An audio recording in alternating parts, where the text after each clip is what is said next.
Chainsawman, everyone's favorite action-packed series, sprinkled with lewd jokes and meme-worthy panels. Its anime debut broke Crunchyroll's website the day of its release, and we have an upcoming movie. But how do we get here? What did Fujimoto create before this? Fire Punch.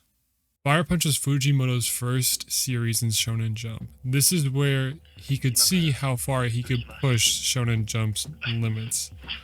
The story of Fire Punch is about our main character Agni, who's in a world frozen over, people returning to hunter-gatherer tactics. In Agni's village, they have no resources for food, and Agni is blessed with the power of regeneration. Other characters are blessed with abilities, creating electricity and flames and more. Agni uses his regen to feed everyone his arms. Like I said, Fujimoto was pushing the limits with this series. Later in the same chapter, we see a group arrive in Agni's village, and they come to recruit potential candidates to put an end to this ice-ridden world. Agni basically tells them to leave, and they do so, but before they do, their captain Doma decides to use his blessing, which is an inextinguishable flame, to burn Agni's village, leaving Agni, the only survivor, watching his sister's last moments as she tells him to live. And that was all in the first chapter. That's just the tip of the iceberg of the Fire Punch series. The main trait of Fire Punch that got my attention was Agni's mental state and how it's portrayed along the story.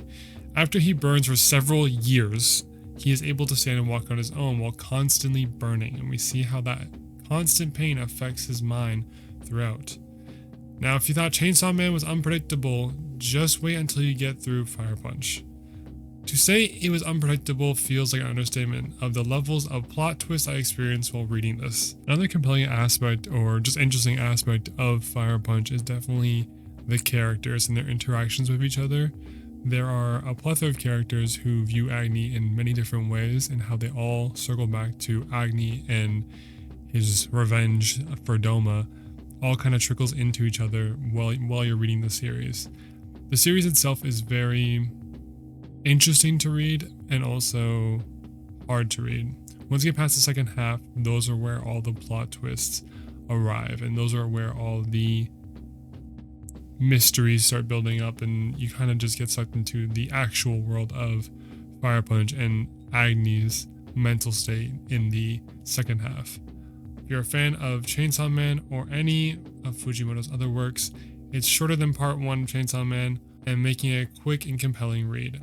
But with all that, I would just like to say thank you for watching. And if you have read Fire Punch, let me know what you think in the comments. And if you haven't, then check it out. I do highly recommend it, even though there is some disturbing and chilling themes in it.